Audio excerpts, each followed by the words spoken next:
मैं 6 साल की थी जब मेरी माँ ने मुझे छोड़ा। उस दिन बारिश हो रही थी। मैं एक छोटी सी गुड़िया को चादर में लपेटे हुए थी और माँ जल्दी जल्दी कुछ सामान बैग में रख रही थी। मेरे हाथ में दूध की बोतल थी और मैं बार बार माँ को पुकारते हुए उनके पीछे पीछे जा रही थी। मम्मी, आप कहाँ जा रही हो? मुझे भी साथ ले चलो ना। मम्मी ने एक बार मेरी तरफ देखा और फिर नजरें चुरा ली। शायद उनकी आंखों में शर्मिंदगी थी या फिर बस एक बेबसी। उन्होंने मेरा गाल थपथपाया जैसे किसी को चुप कराने के लिए किया जाता है। फिर वो दरवाजे की तरफ बढ़ी। बाहर एक मोटरसाइकिल खड़ी थी जिस पर एक अजनबी आदमी बैठा हुआ था। मेरे पापा की नजर जैसे ही उस पर पड़ी, उन्होंने सख्त चेहरा बनाते हुए पूछा, कौन है ये? कहाँ जा रही हो? माँ ने सिर्फ इतना कहा, मैं अब और ऐसी जिंदगी नहीं जीना चाहती। और ये बच्ची, पापा ने मेरी तरफ इशारा किया, ये अब तुम्हारी है, संभालो। माँ पलटी, दरवाजा बंद हुआ और मेरी जिंदगी की पहली बुनियाद उजड़ गई।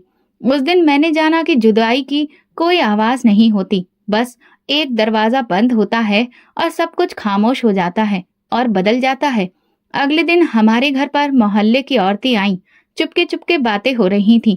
एक ने कहा, अरे आजकल की औरतें वफा की मूरत नहीं होती। तो दूसरी ने कहा, बेटी को छोड़कर भाग गई, भगवान बचाए ऐसी औरत से। मैं कोने में बैठी अपनी गुड़िया को सहला रही थी।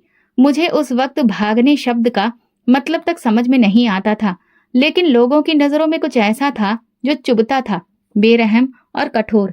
मेरे पापा ने उस दिन के बाद से मुझसे बात करना भी काफी कम कर दिया। जब मैं उन्हें पापा कहकर बुलाती तो वो मुझे झिड़क देते, चुप कर, ज्यादा बेकार की बातें मत किया कर। मुझे लगने लगा कि शायद अब मैं उन्हें पसंद नहीं, जैसे मैं उस औरत की कोई निशानी हूँ जो उन्हें बदनाम करके चली गई। एक दिन उन्होंने हॉस्टल में ले जाकर मेरा एडमिशन करवा दिया। वहां पहुंचकर प्रिंसिपल सर ने मेरा हौसला बढ़ाया और कहा, खूब मेहनत करना और हर सब्जेक्ट में अच्छे नंबर लाना। मैंने खामोशी से सिर हिलाया। मेरे पापा बिना कुछ कहे वहां से चले गए।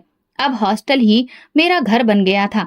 वहां मुझे माँ के ताने नहीं मिलते थे और ना ही मोहल्ले वालों की जहरीली नजरें। वहां सिर्फ मैं थी। वहां पर कई सारी लड़कियां थीं जो अपनी अपनी मंजिल की तलाश में थीं, लेकिन मैं किसी और ही सफर पर थी। मेरे मन में बहुत सारे सवाल उबल रहे थे। क्या सबकी माँ ऐसे ही करती है? क्या एक दिन मैं भी ऐसी ही बन जाऊंगी? कभी कभी जब सारी लड़कियां रात को सो जाती थीं, तो मैं चुपके से रोती थी। मेरी सिसकियां दबकर रह जाती थीं, जैसे सब कुछ टूट रहा हो। एक दिन मैंने अपने टीचर से पूछ कर कहा, अगर कोई माँ अपनी बेटी को छोड़ दे तो क्या वो कोई पाप करती है? उन्होंने ध्यान से मुझे देखा और फिर धीरे से बोली, बेटी, भगवान सबके हालातों को जानता है। वो माँ को भी आजमाता है और बेटी को भी, लेकिन कभी किसी गुनाह को दूसरे पर मत डालना। मैं उस वक्त उनके शब्दों का मतलब नहीं समझी थी, लेकिन वो मेरे दिल में बैठ गए थे। जब कभी पापा हॉस्टल में आते तो वो सिर्फ प्रिंसिपल या मेरे टीचर्स से बात करते। मैं दूर खड़ी होकर उन्हें देखती रहती। एक बार मैंने हिम्मत करके कहा, पापा, आप मुझे घर ले जाएंगे? उन्होंने मेरी तरफ ध्यान से देखा, जैसे मैं कोई सवाल पूछने की हिम्मत नहीं रखती हूँ। अभी तुम्हें और पढ़ना है, इसीलिए यहीं रहो। और फिर वो वहां से चले गए। उस रात मैंने सोचा कि मेरी माँ ने मुझे शारीरिक रूप से छोड़ दिया और मेरे पिता ने भावनात्मक रूप से। मैं अब उन दोनों से बहुत दूर हो चुकी थी। दिन महीनों में बदले और महीने सालों में। मैं हमेशा अपनी पढ़ाई में बिजी रही, लेकिन मेरे अंदर कोई जगह खाली सी रही। हर दिन की तरह सुबह 7 बजे क्लासेस, दोपहर में लंच, शाम को दौड़ और फिर रात को दिन भर के पाठ का रिवीजन। मैं वहां दूसरी लड़कियों से कम बात करती थी। वे कहती, सोनाली तुम बहुत चुप रहती हो, क्या तुम्हें बात करना अच्छा नहीं लगता? मैं बस मुस्कुरा कर रह जाती। स्कूल में एनुअल फंक्शन डे हुआ तो प्रिंसिपल सर ने मुझे एंकरिंग के लिए चुना। जब मैं स्टेज पर गई तो मेरी आवाज में थोड़ी घबराहट थी, लेकिन शब्द साफ थे। पूरा हॉल खामोश हो गया। प्रोग्राम के बाद सबने कहा, सोनाली, तुमने आज दिल जीत लिया। मैंने सर झुका लिया। बस दिल में एक ख्वाहिश थी, काश पापा यहाँ होते तो वो भी मुझे देखते और शायद उनका सिर फख्र से ऊंचा हो जाता। अगले दिन जब वो मुझे लेने आए, शायद किसी काम से बाहर जाना था, तो मैंने हिम्मत करके कहा, पापा, कल स्कूल के प्रोग्राम की एंकरिंग मैंने की थी। सबने मेरी तारीफ की। उन्होंने मेरी तरफ एक लम्हे को देखा, फिर बोले, ये सब करना तुम्हारा फर्ज है, इसलिए तारीफ पर खुश होने की जरूरत नहीं है। मैं ये सुनकर खामोश हो गई। मेरे पापा के दिल में औरतों के लिए नफरत थी, शायद माँ की वजह से या फिर किसी और पुरानी तलखी के कारण। वो अक्सर कहते, औरत अगर सीधी राह पर चले तो घर को स्वर्ग बना देती है, वरना नरक के दरवाजे खुलते हैं। मैं अच्छे से जानती थी कि वो सिर्फ बात नहीं कर रहे थे, वो मेरी माँ को कोस रहे थे और मेरे वजूद को भी। एक दिन वो मुझे प्रिंसिपल सर के घर ले गए, जहाँ उनकी पत्नी कुछ बच्चों को धार्मिक शिक्षा दे रही थी। वहां जाकर मुझे एहसास होने लगा कि अब बस यही सब मेरी दुनिया बन चुका है। प्रिंसिपल सर की पत्नी बहुत नरम दिल थी, लेकिन जब उन्होंने मुझसे पूछा, तुम्हारे घर में कौन कौन है, तो मेरा दिल सहम गया। मैंने कहा, बस पापा हैं और मैं। एक बार प्रिंसिपल सर ने पापा से कहा, भाई साहब, अभी तो बच्ची काफी छोटी है, इसे कुछ वक्त घर पर भी मिलना चाहिए, थोड़ा अपने पिता की देखभाल की भी जरूरत है। मेरे पापा ने बड़े ही ठंडे लहजे में जवाब दिया, इसकी देखभाल करके भला क्या करना है? लड़कियों को अगर ज्यादा सर पर चढ़ा दो तो वही होता है जो मेरे साथ हुआ। ये सुनकर प्रिंसिपल सर चुप हो गए।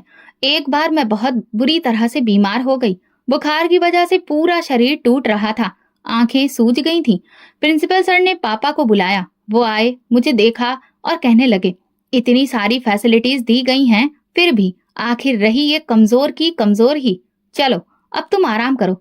मैं उन्हें देख रही थी, शायद वो मेरे सिर पर एक बार हाथ फेर दें, लेकिन उनके हाथ पीछे ही रहे। प्रिंसिपल सर ने कहा, कुछ दिनों के लिए बच्ची को अपने साथ घर ले जाइए, घर पर रहेगी तो जल्दी ठीक हो जाएगी। पापा ने कहा, घर में भला कौन है, मैं तो काम पर होता हूँ, और एक अकेली लड़की को घर में रखना कोई आसान बात नहीं है। उसी दिन पहली बार मुझे लगा कि मैं उनके लिए एक जिम्मेदारी से ज्यादा और कुछ भी नहीं हूँ। हॉस्टल की जब छुट्टियां हुई तो बाकी लड़कियां अपने घर चली गईं, लेकिन मैं वहीं रही।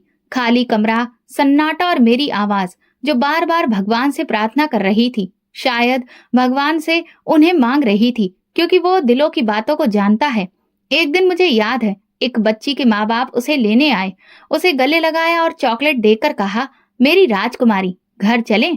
मेरे दरवाजे की चौखट पर खड़े होकर वो मंजर देखा। मैं पीछे मुड़कर अंदर आ गई। मेरे पापा ने मुझे कभी भी राजकुमारी नहीं कहा और ना ही कभी वो रिश्ता महसूस कराया जो एक बाप और बेटी के बीच होता है। और तब मैंने फैसला कर लिया कि मैं अपनी पहचान अपनी काबिलियत से जोड़ूंगी। पापा की नजर में ना सही, लेकिन भगवान की नजर में तो मेरी पहचान होगी ना। शायद वो मुझे अपना ले, जब सब ने मुझे इनकार कर दिया है। शाम के वक्त जब सब लड़कियां ग्राउंड में खेलने जाती तो मैं अक्सर एक तरफ सन्नाटे में अकेली बैठी होती और अपने आप से ही बातें करती।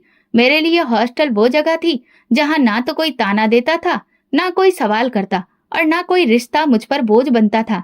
मेरी टीचर अक्सर मुझसे कहती, तुमने आज भी काफी अच्छे से होमवर्क पूरा किया और सब कुछ याद करके सुनाया, लेकिन तुम अपनी क्लास की बाकी लड़कियों से घुलती मिलती क्यों नहीं हो? मैं हल्के से मुस्कुरा देती, जैसे उनकी बात सुन ली हो, लेकिन जवाब देना जरूरी ना हो। हॉस्टल की जिंदगी सभी दिनों की जैसी थी। मेरे साथ की लड़कियां अक्सर हंसी मजाक करती, आपस में अपने घरों की बातें करती, माँ के पकवानों की, भाइयों के किस्सों की, होली दिवाली की तैयारियों की। मैं चुपचाप सुनती रहती, क्योंकि मेरे पास बताने को कुछ भी नहीं होता था। ना तो घर की रौनक थी और ना ही मुझ पर लाड़ प्यार बरसाने वाला कोई। सैटरडे के दिन जब लड़कियों के माँ बाप उन्हें लेने आते तो मेरे मन में हलचल सी मच जाती। मैं हॉस्टल के एक कोने में बैठकर उन सबको देखती रहती। कभी कभी मेरी कोई टीचर मुझसे पूछती, तुम्हारे पापा तुम्हें लेने नहीं आए? मैं कहती, पापा ने कहा था कि वो बिजी हैं। हालांकि पापा ने कुछ भी नहीं कहा होता और ना ही वो कभी आए होते। एक बार मेरे सीने में दर्द हुआ तो मेरी टीचर ने ऑफिस के फोन से पापा को कॉल किया। कुछ देर बाद जब वो आए तो उनका लहजा पहले की तरह ही सख्त था। क्या हुआ? अब हर वक्त कुछ ना कुछ बहाना होता है तुम्हारा। प्रिंसिपल सर ने कहा, इसकी तबीयत वाकई में खराब है, डॉक्टर को दिखा दीजिए। पापा ने डॉक्टर को दिखाने के बजाय हॉस्टल के पास की दुकान से एक दवा खरीद ली और कहा, ये लो, अगर कुछ होगा तो प्रिंसिपल सर खुद ही देख लेंगे। फिर वो चले गए। मैंने वो गोली पानी से निगली। दिल में एक चुभता हुआ सवाल दबा रहा। हॉस्टल में एक लाइब्रेरी थी। मैंने धीरे धीरे वहां जाना शुरू कर दिया और अपने मन के सवालों को उन किताबों में कहीं खोजने लगी। फिर मैंने उन किताबों से ही दोस्ती कर ली। मैंने वहां सिर्फ ज्ञानवर्धक किताबें नहीं पढ़ती थी, बल्कि अब मैं गीता और रामायण का पाठ भी करने लगी थी, क्योंकि उससे मुझे बहुत सुकून मिलता था। एक दिन जब दोपहर को सारी लड़कियां लंच कर रही थीं, तब मैं लाइब्रेरी में बैठी गीता पढ़ रही थी। उसी वक्त मेरी इंग्लिश टीचर अनीता मैम मेरे पास आई। सोनाली, तुमने खाना नहीं खाया? हाँ, अभी मन नहीं था। बेटी, खाली पेट से कोई कभी कुछ नहीं सीख सकता। मैंने सिर हिलाया और चुपचाप उनके पीछे पीछे डाइनिंग एरिया में आ गई। हॉस्टल की जिंदगी में वक्त धीरे धीरे रेंगता था। कभी कभी कोई प्रोग्राम या इवेंट हो जाता तो जरा रंग आ जाता, लेकिन मेरा मन उन प्रोग्राम्स में भी नहीं लगता था। मैं बस खामोशी से अपना काम करती और फिर अपने कमरे में लौट आती। कभी कभी हॉस्टल से बाहर जाने की इजाजत मिलती थी। बाकी लड़कियां जूस, चिप्स या खिलौने खरीदती। मैं हमेशा एक नोट बचाकर अनीता मैम से कोई अच्छी किताब खरीदने के लिए कहती। तुम्हें और कुछ नहीं चाहिए? नहीं, वो हैरानी से पूछती। बस कोई अच्छी किताब चाहिए। वो अपना सिर हिला देती, जैसे कि मेरी बात समझ गई हो। एक दिन एक नई बच्ची हॉस्टल में आई। उसका नाम अन्नू था। बहुत बातूनी, शौक मिजाज, जिंदा दिल, हर वक्त किसी न किसी को हंसा रही होती। एक दिन वो मेरे पास आई और बोली, सोनाली, तुम हमेशा इतनी गंभीर क्यों रहती हो? लगता है कि तुम्हें कभी प्यार से किसी ने गले नहीं लगाया। तुम्हें हंसी नहीं आती क्या? मैंने धीरे से कहा, आती है, लेकिन कब ये याद नहीं। अन्नू मेरे करीब आई और उसने मुझे जोर से गले लगा लिया। मैं हैरान रह गई। बरसों बाद शायद किसी ने मुझे गले से लगाया था, बिना किसी ताने के, बिना किसी शक के। उस लम्हे मुझे एक अजीब सा सुकून मिला।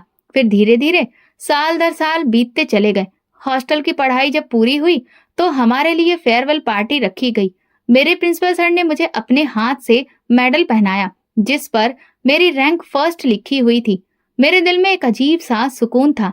बचपन से लेकर अब तक के सारे दिन, सारी रातें, सब ठीक है और सारी खामोशियां एक लम्हे में आकर ठहर गईं। अनीता मैम ने कहा, सोनाली, अब तुम्हारी अगली मंजिल तुम्हारा घर है। वहां जाकर भी अपनी काबिलियत और समझ को हमेशा साथ रखना। मैंने उनकी बात पर सर हिलाया, लेकिन अंदर से कुछ खाली था। पापा आए, लेकिन इस बार थोड़ा अलग लग रहे थे। शायद वो खुश थे या फिर लोगों के सामने गर्व महसूस कर रहे थे। मेरे गले में पड़े मेडल को देखते हुए बोले, चलो अब तुम घर आ जाओ। रास्ते में वो ज्यादा बात नहीं कर रहे थे। मैंने गाड़ी की खिड़की से झांकते हुए सोचा, क्या वाकई घर अब मेरा है? ये भी कोई नई परीक्षा है जो हॉस्टल में होती थी। घर पहुंचकर एहसास हुआ कि ये तो वही पुरानी बेजान दीवारें हैं, वही फर्नीचर, लेकिन सब बेजान लगता था। पापा ने मुझसे कहा, ये तुम्हारा कमरा है, अब तुम यहीं रहो और सुबह उठकर रोज पूजा पाठ जरूर करना। मैंने देखा, कमरा साफ था लेकिन खाली। दीवारों पर कुछ भी नहीं था, बस एक कालीन, एक पंखा और एक साइड में छोटा सा मंदिर। कुछ दिन ऐसे गुजरे जैसे कि सब कुछ ठीक हो रहा हो। मैं घर के कामों में पापा की मदद करती थी। एक दिन मैंने उनके कपड़े प्रेस किए तो वो बोले, तुमने तो इसे अच्छे से सीख लिया है, कुछ बात समझ में आने लगी है। मुझे लगा कि शायद पापा बदल गए हैं, लेकिन मेरी ये खुशी जल्दी ही टूट गई। एक दिन पापा ने कहा, सोनाली, मुझे तुमसे कुछ बात करनी है। मैं चुपचाप सुनने लगी। मुझे सऊदी अरब जाना है और अगले महीने की फ्लाइट है। मैंने उनसे हैरत से पूछा, और फिर मैं तुम्हें चाचा के घर भिजवाने के बारे में सोच रहा हूँ। वो अपने परिवार को अच्छे से संभाल रहे हैं, शायद तुम्हें वहां पर कुछ सुकून मिल जाए। मैंने नजरें झुका ली, फिर हिम्मत करके कहा, पापा, मैं यहाँ पर ही रह लूंगी, अकेली रह जाऊंगी, लेकिन आपके अलावा किसी और के रहमो करम पर नहीं रहना चाहती। उन्होंने बड़ी ही सख्ती से मुझे देखा। अकेली लड़की को छोड़ना बिल्कुल भी ठीक नहीं है। वैसे भी तुम्हारे बारे में मोहल्ले में पहले ही बहुत सी बातें हो चुकी हैं, तुम्हें समझ में नहीं आता। फिर अगले दिन वो मुझे लेकर चाचा के घर पहुंच गए। दरवाजा चाची ने खोला। उनके चेहरे पर नापसंदगी साफ ही झलक रही थी। भाई साहब, आप यहाँ? सब ठीक तो है? सोनाली को कुछ समय के लिए आपको यहाँ पर ही रखना है। चाची तुरंत बोली, अरे नहीं भैया, मुझसे ये नहीं होगा। मैं तो खुद अपने बच्चों और घर के कामों में ही जुटी रहती हूँ। और फिर आपको तो पता है ना कि लोग क्या कहते हैं। पापा के माथे पर बल पड़ने लगे। क्या मतलब? चाची तुरंत बोली, अरे जिसकी माँ भाग गई हो उस पर हम कैसे भरोसा करें? हमारे अपने भी बच्चे हैं। कल को अगर कोई बात हो गई तो भला कौन जवाब देगा? चाचा खामोश खड़े थे। उन्होंने ना हाँ की न ना की, बस चुप रहे। वहां पर फिर पापा ने कोई भी बात नहीं की, लेकिन रास्ते में गाड़ी रोक कर बोले, ये सब तेरी माँ की वजह से है। आज मैं तेरी वजह से ही इनकार सुन रहा हूँ। मुझे शर्मिंदा कर दिया तूने। मैं चुप रही। कुछ कहती तो शायद और बहुत कुछ सुनना पड़ता। अगले दिन पापा ने फोन पर अपनी बहन से बात की, वही बहन जो कभी मेरे सिर पर हाथ फेरा करती थी। अगर तुम सोनाली को कुछ समय के लिए अपने घर पर रख सको। फोन बंद करते ही पापा ने कहा, बस अब तुम अपनी बुआ के घर जाओगी और वहां पहुंचकर तुम्हें अपनी जुबान बंद रखनी है।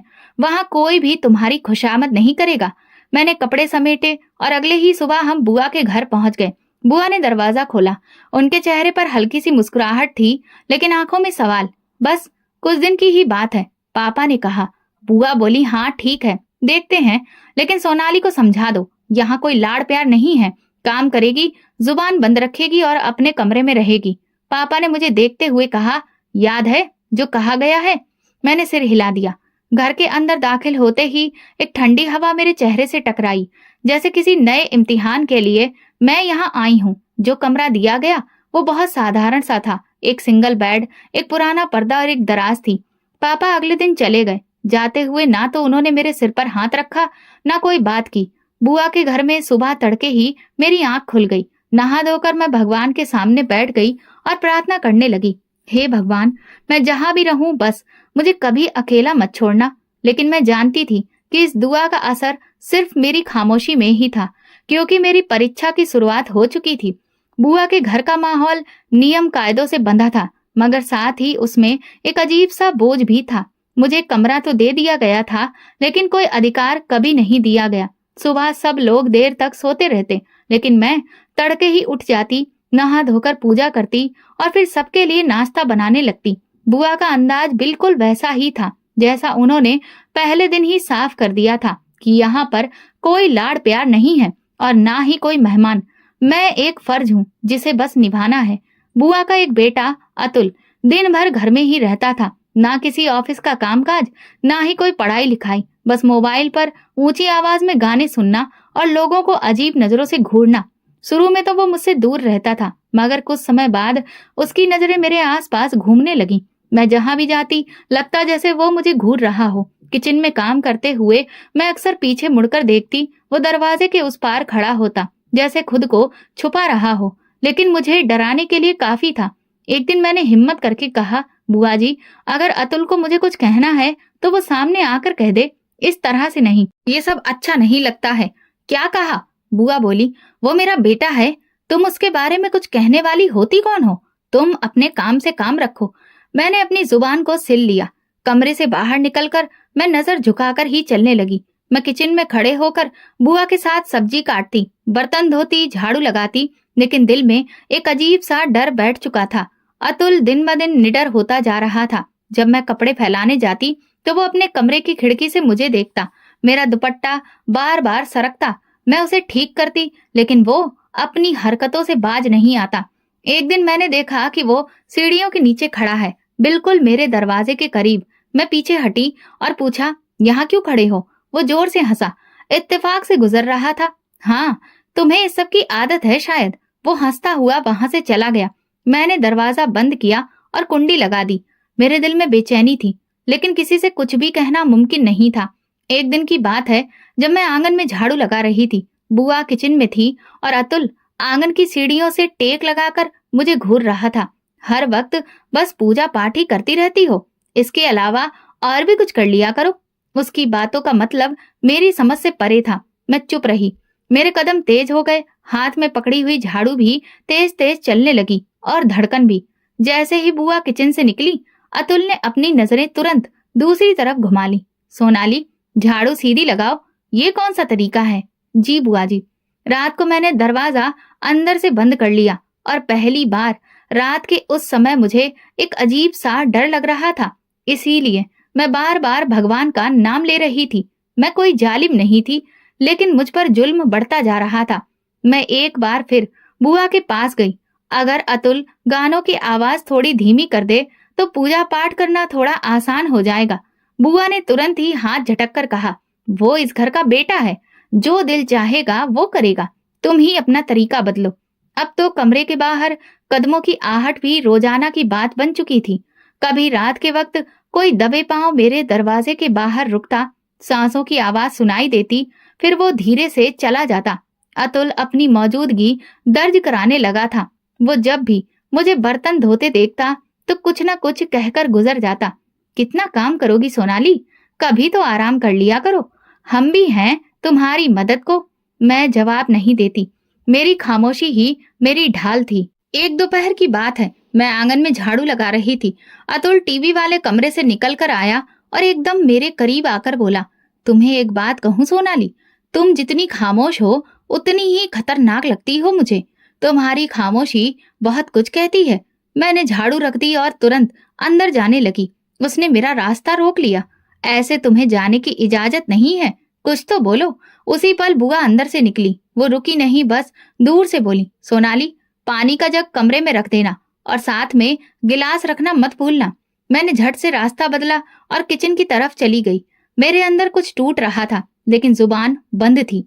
अगली सुबह मैंने ये तय कर लिया कि बुआ से बात करूंगी। दोपहर के वक्त जब वो सोफे पर बैठकर टीवी देख रही थी, मैं उनके पास गई। बुआ, मुझे आपसे कुछ कहना है। उन्होंने रिमोट रखकर कहा, हाँ हाँ बोलो। अतुल, वो मुझे अजीब तरह से देखता है, बातें भी ऐसी करता है जो अच्छी नहीं लगती। मैं बहुत घबरा जाती हूँ। उनका चेहरा फौरन बदल गया। क्या कह रही हो तुम? क्या इल्जाम लगा रही हो मेरे बेटे पर? मैं इल्जाम नहीं लगा रही, बस। उन्होंने तुरंत बीच में ही काट दिया। बहुत बोल लिया तुमने। वही हो ना जिसकी माँ घर से भाग गई थी, जैसी माँ वैसी बेटी। अब तो मेरे बेटे को भी बदनाम करेगी। मेरे पैर कांपने लगे। मैंने उनसे प्रार्थना की, ऐसा कुछ भी नहीं है। मैं तो बस चाहती हूँ, बस कर। मेरे बेटे पर उंगली उठाने से पहले अपने गिरेबान में झांक कर देखो। तुम्हारी माँ ने जो किया वो सारी उम्र के लिए तुम पर दाग बन गया है। मैं खामोशी से पलट गई। दिल चाहा कि जमीन फट जाए और मैं उसमें समा जाऊं। मेरे शब्द मेरे ही खिलाफ गवाही बन गए थे। उसी दिन के बाद से अतुल का रवैया और भी ज्यादा बेबाक हो गया था। वो बार बार मेरे कमरे के आसपास मंडराने लगा। कभी दरवाजे पर धक्का देता तो कभी मुझे रास्ते में रोक लेता। एक बार जब मैं आंगन में कपड़े सुखा रही थी तो वो पीछे से आकर बोला, बुआ से शिकायत करके क्या मिला तुम्हें? अब चुप रहना ही बेहतर है, वरना। मैं जल्दी जल्दी सारे कपड़े समेट कर अंदर आ गई। उस रात मेरी नींद गायब थी। दिल में खौफ था, दिमाग में सवाल और आत्मा पर बोझ। सुबह जब भगवान के आगे बैठी तो आंखों से आंसू बहने लगे। बहुत सारे शब्द नजर आ रहे थे लेकिन वे कहीं खो चुके थे। बुआ ने मेरी हालत पर कोई ध्यान नहीं दिया। वो बस इतना चाहती थी कि सारा काम वक्त पर हो, घर साफ हो और उनका बेटा खुश हो। एक दिन अतुल का दोस्त घर आया। उस वक्त मैं किचन में थी। उसने खाने को कुछ मांगा। जब मैं ट्रे में बिस्किट और चाय लेकर गई तो उसके दोस्त ने मुझे घूर कर देखा और फिर हंसकर बोला, अरे वाह अतुल, तुमने तो अपने घर में कोहिनूर का हीरा छुपा रखा है। अतुल ने ठहाका लगाया, ये सब देखने के लिए है, इस्तेमाल करने के लिए नहीं।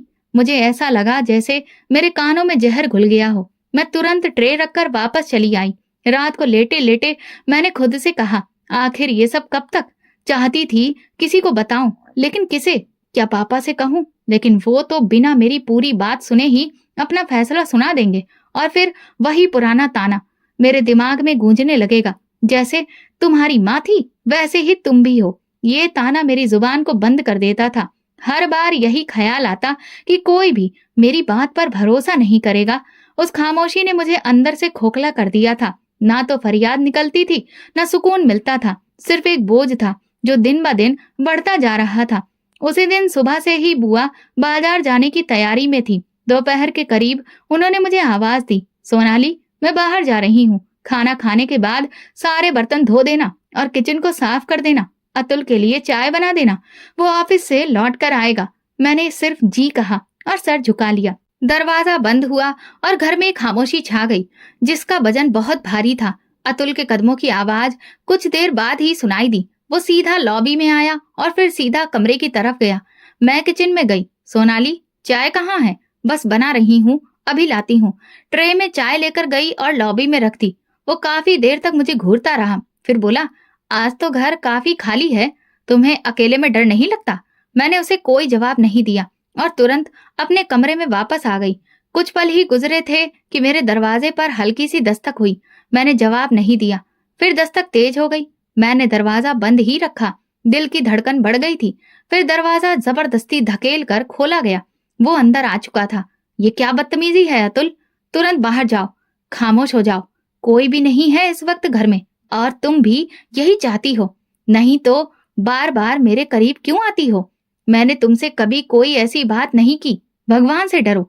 उसने मेरी बात को नजरअंदाज किया और आगे बढ़कर मेरे दुपट्टे को खींच दिया। मैंने जोर से चीखने की कोशिश की, लेकिन उसने मेरा मुंह दबा दिया। चुप कर, वरना कुछ भी नहीं बचेगा, न तुम और न तुम्हारी इज्जत। मैं हाथ जोड़ती रही, गिड़गिड़ाती रही, मुझे छोड़ दो। मैंने तुम्हारा क्या बिगाड़ा है? भगवान सब देख रहा है, वो इस बात का गवाह है। लेकिन वो दरिंदा अपनी इच्छा के आगे सब कुछ तबाह कर गया और मैं कमजोर निडाल होकर जमीन पर गिर गई। मेरे शरीर से ज्यादा मेरी आत्मा जख्मी हो गई थी। तुमने खुद ही ये रास्ता चुना था, अब बेचारी बनने का दिखावा मत करो। ये कहकर वो बाहर निकल गया, जैसे कुछ हुआ ही ना हो। मैं वहीं पड़ी रही, कपड़े बिखरे हुए थे, आंखों में आंसू और सांस उखड़ी हुई। कुछ देर बाद दरवाजा बजा। बुआ आ चुकी थी। उनकी चप्पलों की आवाज सुनकर मैंने खुद को जल्दी से संभालने की कोशिश की।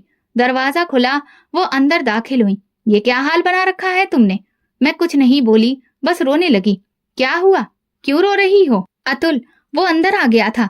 उन्होंने मुझे हाथ से धक्का दिया। चुप कर जा, अपनी जुबान बंद रख। मेरा बेटा कभी ऐसा नहीं कर सकता। मैं झूठ नहीं बोल रही, मैंने कहा। उन्होंने मुझे कसकर पकड़कर दीवार से लगा दिया। तू अब अपने चरित्र को छुपाने के लिए मेरे बेटे पर इल्जाम लगा रही है। मुझे बहुत अच्छे से पता था कि तू भी अपनी माँ के जैसी ही है। आप मेरी बात तो सुनिए। बस कर, अगर किसी से भी ये बात कही तो मैं तुझे खुद खत्म कर दूंगी। मैं निडाल हो गई, न चीख निकली न फरियाद, बस आंखों से आंसू बहते रहे। रात को जब अतुल वापस लौटा तो बुआ ने उसे कुछ भी नहीं कहा। वो बिल्कुल सामान्य बैठा था, जैसे कुछ हुआ ही ना हो। मेरे कमरे में अंधेरा था, लेकिन दिल में एक शोर मचा हुआ था। दिल से आवाज निकली, हे भगवान, ये कैसा इम्तिहान है? मैंने कभी किसी का बुरा नहीं चाहा। कमरे की दीवारें गवाह थीं कि उस रात मेरी पवित्रता को मैला कर दिया गया था और मेरे आंसू ही मेरी गवाही थे। अगली सुबह कमरे का दरवाजा जोर से बजा। मैं उठने के काबिल नहीं थी, लेकिन उन तेज आवाजों ने मुझे चौंका दिया। तभी दरवाजा खुला और बुआ अंदर दाखिल हुई। चेहरा गुस्से से लाल था और उनके हाथ में जूता था। अब बस यही तमाशा तो देखने को रह गया था। मेरे ही घर में बैठकर मेरे बेटे को बहकाती रही। गिरी हुई माँ की गिरी हुई बेटी, सब एक जैसी ही होती हैं। मैं उठने की कोशिश कर रही थी, लेकिन शरीर जवाब दे चुका था। मैंने कुछ भी नहीं किया है बुआ, मैं तो खुद को बचाने की कोशिश कर रही थी। आप मेरी बात तो सुनो। चुप कर जा, अपनी जुबान बंद रख। मुझे अच्छी तरह से पता है कि तुम जैसी लड़कियां कैसे घर बर्बाद करती हैं। अतुल दरवाजे के पास खड़ा था, जैसे उसका इस सारे हादसे से कोई रिश्ता ही ना हो। बुआ ने मेरे दुपट्टे को खींचकर फेंका और बालों से पकड़कर मुझे जमीन पर पटका। मैं अच्छे से जानती थी कि एक ना एक दिन तुम्हारा असली चेहरा सामने आ जाएगा, मगर मैंने अपने बेटे पर भरोसा किया था। अब कोई शक नहीं रहा कि ये सब तुमने ही प्लान किया था। बुआ, भगवान की कसम, मैं बेकसूर हूँ। मैं लगातार रो रही थी, हाथ जोड़ रही थी। बुआ ने मुझे धक्का देकर फिर जमीन पर गिरा दिया।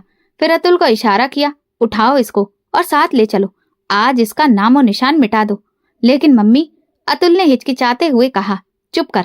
अगर तुम चाहते हो कि तुम्हारे बाप को कुछ भी पता ना चले तो जो मैं कह रही हूँ चुपचाप वही कर। अतुल ने एक पुराने नौकर को बुलाया, जिसकी आंखों में एक पल को थोड़ा तरस जरूर आया, लेकिन वो अतुल की नजरों से डर गया। मैं हाथ जोड़ रही थी, भगवान के लिए मुझे मारिए मत, न फेंकिए। मैं खुद ही कहीं चली जाऊंगी जहां मुझे कोई न पहचाने, लेकिन ऐसा मत करिए। बुआ ने मेरे गाल पर जोर का थप्पड़ मारा। बहुत बोलती है तू, बस कर। अपनी माँ की तरह तमाशा करके मेरे बेटे को फंसाना चाहती थी। मेरी आवाज बंद हो चुकी थी। अतुल ने मेरी कलाइयों को रस्सी से बांध दिया और नौकर ने मुंह पर कपड़ा लपेट दिया। मुझे खींचते हुए वे घर के पिछले दरवाजे से बाहर ले गए। रास्ते में कोई एक बार भी नहीं रुका, ना ही कोई सवाल किया। मेरे पैर घिसट रहे थे, कपड़े मिट्टी में सन चुके थे, आंखों में डर था, लेकिन जुबान जम चुकी थी। एक सुनसान जगह जहां कचरे के ड्रम रखे जाते थे, वहां ले जाकर उन्होंने मुझे जमीन पर पटका। मेरी हिचकियां बंधी हुई थीं, दिल कांप रहा था। यही ठीक जगह है, यहाँ किसी को भी कुछ पता नहीं चलेगा, अतुल ने नौकर से कहा। लेकिन साहब, ये तो गलत है, ये गुनाह है। मुंह बंद कर। तेरी नौकरी अभी बाकी रखनी है ना, या नहीं? नौकर चुप हो गया। मुझे उठाकर ड्रम के पास फेंक दिया गया। मेरे मुंह पर टेप था, हाथ बंधे हुए थे, आंखें बंद होने लगी थीं। दिल में बस एक ही बात गूंज रही थी, हे भगवान, मैंने ऐसा कौन सा गुनाह किया था? मैंने आपकी भक्ति में कभी कोई कमी नहीं रखी, आपका नाम हमेशा इज्जत से लिया, तो आपने मुझे इस तरह बेसहारा क्यों छोड़ दिया? सांस धीरे धीरे बंद होने लगी थी। मैंने धीरे से आसमान की तरफ देखा, जैसे मेरे और भगवान के बीच बस कुछ ही पल की दूरी रह गई हो। फिर जैसे कुछ सुनाई ही नहीं दिया। हर आवाज, हर शिकायत, हर सदा, सब कुछ खामोशी में बदल गया। मेरे लिए वक्त वहीं रुक चुका था, शरीर बेजान, मगर दिल अभी भी सवाल कर रहा था। शायद वही फरियाद थी जो खामोशी में सुनी जाती है। कमरे की छत हल्की धुंधली सी दिखाई दे रही थी। आंखें खुली तो सांस लेने में दिक्कत हो रही थी, मगर शरीर में हल्की हल्की हरकत थी। मन में एक ही सवाल घूम रहा था, मैं अभी जिंदा हूँ? मैंने गर्दन मोड़कर देखा तो वही कमरा, वही बुआ, वही घर। मैं हैरान रह गई, ये कैसे मुमकिन हो सकता है? दरवाजा खुला, एक अजनबी लेकिन सख्त आवाज सुनाई दी, सोनाली, तुम होश में आ गई हो? एक जवान लेकिन साफ चेहरा लिए लड़का मेरे सामने था। उसके पीछे ही बुआ खड़ी थी, लेकिन उनके चेहरे पर सख्ती, गुरूर या नफरत नहीं, बल्कि खामोशी और बेचैनी थी। तुम मुझे नहीं जानती, मेरा नाम समीर है, अतुल का बड़ा भाई। मैं एकदम संभल कर बैठने लगी, लेकिन मेरा शरीर साथ नहीं दे रहा था। तुम घबराओ नहीं, अब तुम सुरक्षित हो। ये सब कैसे? मैंने हल्के लहजे में पूछा। बुआ ने अपना मुंह मोड़ लिया। समीर ने आगे बढ़कर मेरे पास कुर्सी पर बैठते हुए कहा, मैं कल रात लंदन से आया था। जैसे ही घर पहुंचा, एक नौकर ने बताया कि घर में कुछ अजीब हुआ है। अतुल की हरकतों का मुझे पहले भी अंदाजा था, लेकिन इस बार जो सुना वो हद से ज्यादा बढ़कर था। क्या बताया उसने? मैंने डर कर पूछा। सब कुछ। कहा कि माँ के हुक्म पर तुम्हें कचरे के डिब्बे में फेंक दिया गया था, और जब मैंने उस पर दबाव डाला तो उसने मुझे वो जगह बता दी।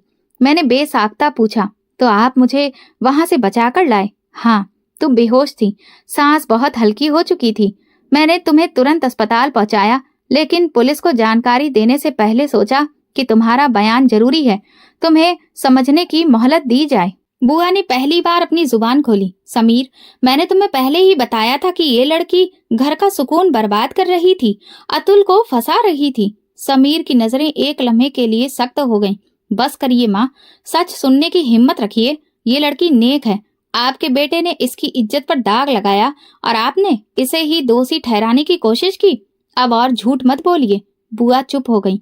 शायद बेटे के लहजे में वो बात थी जिसने उनके गुरूर को चुप करवा दिया। मैं अभी भी हैरान थी, आपने मेरी बात पर भरोसा कैसे कर लिया? क्योंकि मैं तुम्हारे जैसी लड़कियों को जानता हूँ, और अपने भाई को भी। ये पहली बार नहीं है, उसने पहले भी ऐसी हरकतें की हैं, लेकिन माँ हमेशा उसकी हरकतों पर पर्दा डालती रही। समीर की बातों में तल्खी थी, लेकिन सच्चाई छिपी नहीं थी। वो वही सच्चाई कह रहा था जो इससे पहले किसी ने भी नहीं सुनी थी। मैंने बड़ी मुश्किल से कहा, अब क्या होगा? अब इंसाफ होगा। अतुल को तुमसे शादी करनी होगी, और अगर उसने इनकार किया तो फिर मैं शादी करूंगा। उसे ये अधिकार नहीं कि किसी की इज्जत छीन ले और उसे लौटाए बिना चला जाए। बुआ तुरंत बोली, ये क्या कह रहे हो? शादी? वो भी इससे? हाँ, और आपको याद हो, आपने ही कहा था जो लड़की घर बर्बाद करे उसकी शादी या फिर उसका घर नहीं होता। लेकिन अब ये मेरे साथ रहेगी। बुआ ने गुस्से से कहा, तुम्हें शर्म नहीं आती? समीर ने तुरंत कहा, शर्म मुझे तब आई थी जब मैंने तुम्हें देखा था। एक माँ होकर मासूम लड़की को मारकर ड्रम में फेंकने की कोशिश की। तुमने तो माँ का रिश्ता भी गंदा कर दिया। उसी वक्त अतुल कमरे में आया और समीर को देखकर घबरा गया। यहाँ क्या हो रहा है? वही जो होना चाहिए। तुम्हें शादी करनी है सोनाली से? क्या? मैं? बिल्कुल भी नहीं। ठीक है, तो फिर मैं करूंगा, लेकिन तुम्हें इस घर में नहीं रहने दूंगा। तुमने अपनी माँ की परवरिश का सबूत दे दिया है, अब तुम्हारा कोई भरोसा नहीं रहा। अतुल चुपचाप पलट गया और बुआ के हाथों में हार साफ दिख रही थी। कमरे में सन्नाटा छा गया। समीर ने मेरी तरफ देखा। तुम्हारी जिंदगी का दरवाजा बंद नहीं हुआ है सोनाली, बस थोड़ा हिम्मत और रखना। मैंने पहली बार किसी की आंखों में अपने लिए इज्जत देखी, सुरक्षा देखी। मेरे अंदर जो रोशनी दब चुकी थी वो एक बार फिर से जलने लगी। अगर समीर नहीं आता तो शायद मैं एक लाश में बदल चुकी होती। मैंने धीरे से सिर हिलाया। मेरे पास उसके लिए शुक्रिया कहने के अलावा और कुछ भी नहीं था। सुबह हो चुकी थी और मैं भगवान के सामने हाथ जोड़कर बैठी थी। कमरे में हल्की सी दस्तक हुई। समीर कमरे में दाखिल हुआ। चेहरा संजीदा और नजरों में दृढ़ निश्चय था। सोनाली, आज बात पूरी करनी है, इंसाफ अधूरा नहीं रह सकता। मैं पीछे पलटी और धीरे से सिर हिलाया। दोपहर के वक्त हम सब लोग लॉन में जमा थे। समीर, बुआ और अतुल। अतुल कमरे के कोने में बैठा मोबाइल चला रहा था, जैसे उसे कोई फर्क ही नहीं पड़ता हो। समीर ने अतुल की तरफ देखा। माँ, आज अतुल को बोल दीजिए, सिर्फ एक सवाल, हाँ है या ना।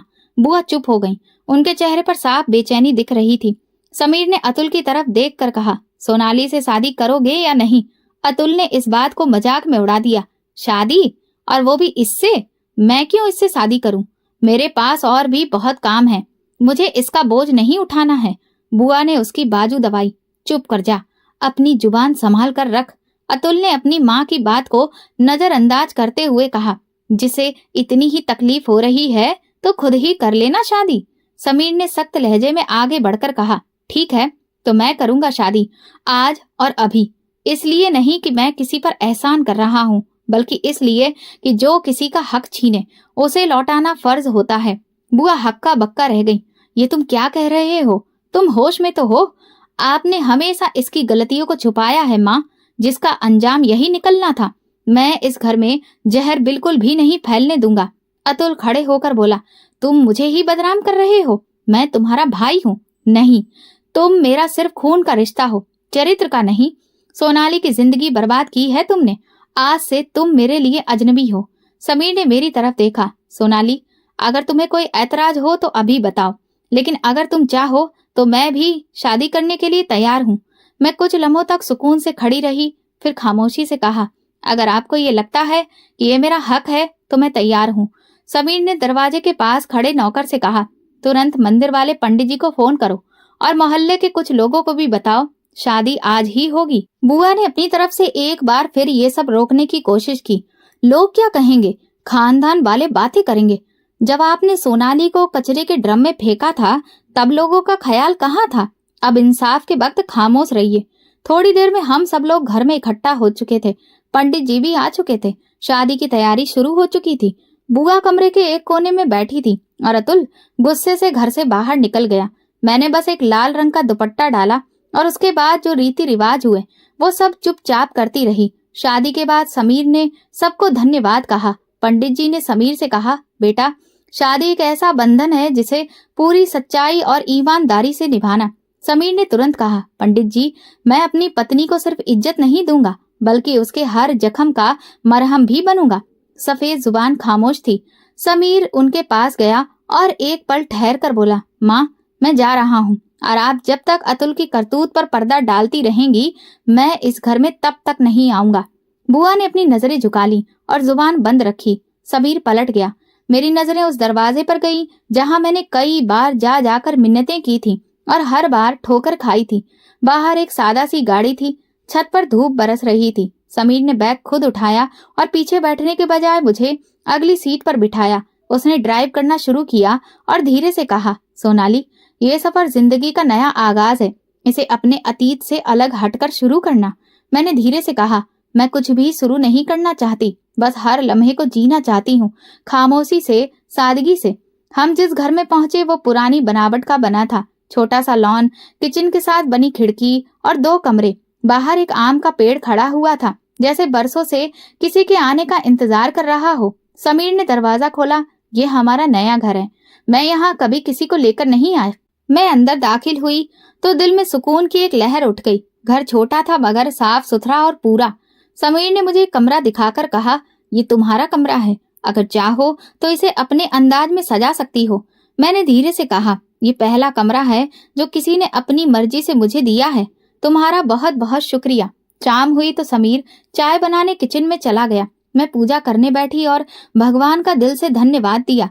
किचन से बाहर आया समीर। उसके हाथ में 2 कप थे, एक मुझे दिया और दूसरा खुद लेकर बैठा। सोनाली, मैं तुमसे वादा करता हूँ कि तुम्हें कभी कोई इल्जाम, कोई ताना नहीं दूंगा। मैंने चाय का घूंट लेकर कहा, मुझे अब बातों से डर लगता है, लेकिन तुम्हारे लहजे से नहीं। कुछ देर खामोशी रही। समीर ने एक पुराना लिफाफा निकाला। ये तुम्हारे हॉस्टल की सनद है जो तुम्हारे पापा ने मुझे भेजी है, उन्होंने हॉस्टल से ली थी। मैंने वो लिफाफा हाथ में लिया। उस कागज पर साफ साफ मेरा नाम लिखा हुआ था। बरसों बाद अपना नाम पढ़कर आंखों में आंसू आ गए। समीर ने कहा, तुम्हारे पापा कहते हैं कि उन्हें अफसोस है कि उन्होंने तुम्हें बुआ के घर भेजा। मैंने सर झुकाकर कहा, भगवान हर किसी को उसकी गलतियों का एहसास दे। समीर बोला, वो तुमसे बात करना चाहते हैं। लेकिन मैंने कहा, अभी नहीं, तुम्हें थोड़ा और वक्त दो। मैंने सिर हिलाया। अगले दिन समीर ने किचन की अलमारी को ठीक किया। मैंने कहा, क्या यहाँ पर कुछ रह गया था? वो कहने लगा, नहीं, जो तुम्हारी इच्छा है वो तुम बनाओ। सारी चीजों को व्यवस्थित किया। छोटे छोटे लम्हे जो कभी भी इस जिंदगी में मुझे नसीब नहीं हुए थे, अब वो मुझे मिलने लगे थे। शाम को समीर ने कहा, मैं चाहता हूँ कि तुम अपनी पढ़ाई जारी रखो।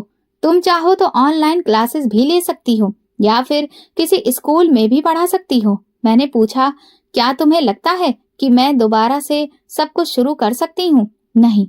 उसने कहा, मुझे पूरा भरोसा है कि हाँ, तुम कर सकती हो और तुम सिर्फ जिंदा रहने के लिए पैदा नहीं हुई हो सोनाली, तुम दूसरों को भी नई दिशा दिखाने के लिए पैदा हुई हो। मैं रात को बिस्तर पर लेटकर छत को देख रही थी। आंखों में भले ही कोई नई रोशनी नहीं हो, लेकिन दिल सुकून में था, जैसे अब जिंदगी का पूरा रुख ही बदल गया हो। और अब जो मेरे साथ था वो सिर्फ मेरा नहीं बल्कि मेरा सहारा भी था। घड़ी की सुइयां धीरे धीरे शाम की तरफ बढ़ रही थी और वक्त बीत चुका था। आंगन में मेरा छोटा बेटा साइकिल चला रहा था और बड़ी बेटी खिड़की के पास बैठकर अपना होमवर्क कर रही थी। मैं दरवाजे के पास बैठी चाय का कप पकड़कर सोच रही थी, ये वक्त कितना बदल गया है, लेकिन कुछ लम्हे, कुछ चीजें, कुछ एहसास वो कभी नहीं बदलते। समीर आज भी वैसा ही है, एक बेहतरीन पति, बच्चों की जिम्मेदारी लेने वाला बाप। उसने शादी के बाद ना कभी कोई सवाल किया, न शिकायत, बस सहारा दिया, सुरक्षा दी और एक नई पहचान। हम लोग इंग्लैंड में शिफ्ट हो चुके थे। यहाँ जिंदगी बहुत अच्छी थी, माहौल साफ सुथरा, सब कुछ नया था, लेकिन यादें अभी भी वैसी ही थी। एक कोने में जब भी बैठती तो अतीत की यादें अक्सर दिल में दस्तक देती थी। समीर कभी कभी कहता है, सोनाली तुम बहुत मजबूत हो, लेकिन तुम्हें मजबूत बनने का कोई शौक नहीं था। हालातों ने तुम्हें ऐसा बनाया। जिसके साथ भगवान हो उसे हालात भी तोड़ नहीं सकते, बस हिम्मत को बढ़ाते हैं। हमारी जिंदगी में नया मोड़ तब आया जब एक दिन समीर ने मेरे सामने अखबार की एक खबर रखी।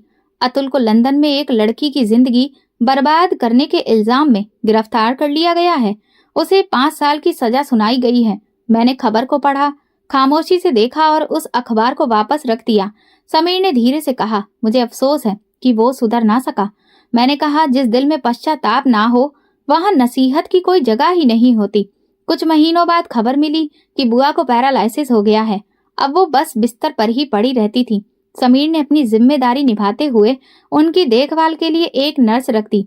कभी कभी वो खुद भी उनसे मिलने जाता, लेकिन मुझसे कभी नहीं कहा कि तुम मेरे साथ चलो। उसने कहा, तुम्हारी मौजूदगी उनके लिए सजा बनेगी और तुम्हारे लिए जख्मों की नुमाइश। ये घर तुम्हारा है, उनका नहीं।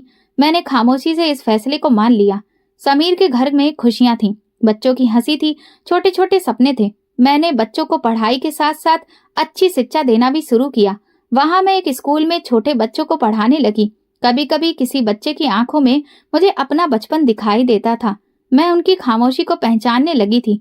एक बार एक बच्चे ने मुझसे पूछा, मैडम, अगर कोई हमें बुरा कहे तो क्या हम भी उसे बुरा जवाब दें? मैंने सिर्फ इतना कहा, नहीं बेटा, तुम बस भगवान पर भरोसा रखो। जो तुम्हें झुकाना चाहते हैं वे एक दिन खुद ही झुक जाएंगे। कभी कभी रात के सन्नाटे में जब सब लोग सो रहे होते, मैं कमरे में अकेले बैठकर अपने भगवान को याद करती और दिल ही दिल में कहती, भगवान, तुमने मुझे बहुत कुछ दिया, एक अच्छा पति, इज्जत, लेकिन कुछ जख्म ऐसे हैं जिन्हें तुम्हारे सिवा कोई नहीं जानता। मैंने अपनी बेटी का नाम मीरा रखा। समीर ने मुझसे पूछा, तुम्हें इस नाम से इतना लगाव क्यों है? मैंने कहा, मीरा ने दुनिया भर की जिल्लतें झेली, इल्जाम सहे, लेकिन उसने अपने कृष्णा पर हमेशा भरोसा रखा और फिर कृष्णा ने उसे इज्जत दी। मैं चाहती हूँ कि मेरी बेटी वो नाम बने जिस पर ये जमाना गर्व करे। मेरी जिंदगी का सफर अब पूरा हो चुका था। मैं अब एक अच्छी माँ, अच्छी पत्नी और एक अच्छी टीचर थी, लेकिन अंदर कहीं एक ऐसा गहरा कोना था जहाँ जख्म अब भी मौजूद थे। कभी कभार जब रात को समीर मेरे पास बैठता तो मेरे हाथ थाम कर पूछता, कभी कुछ याद आता है? मैं बस इतना कहती, याद आता है कि भगवान ने मुझे दोबारा जिंदगी दी, इज्जत लौटा दी, मगर कुछ चीजें वैसी की वैसी ही रहती हैं, सब्र की गहराई में दफन। समीर ने मेरी जिंदगी को खुशियों से भर दिया था और अब मुझे सुकून है कि भगवान ने मेरे इस सफर को इज्जत और गर्व से भर दिया है। बस कुछ जख्म ऐसे हैं जो शायद हमेशा ही ताजा रहेंगे। तो दोस्तों, अगर आपको हमारी कहानी पसंद आई हो तो कमेंट करके जरूर बताएं। वीडियो को लाइक करें और ज्यादा से ज्यादा शेयर करें। अगर आप चैनल पर नए हैं तो सब्सक्राइब जरूर करें और नोटिफिकेशन बेल दबाएं ताकि अगली अपडेट सबसे पहले आपको मिले। धन्यवाद।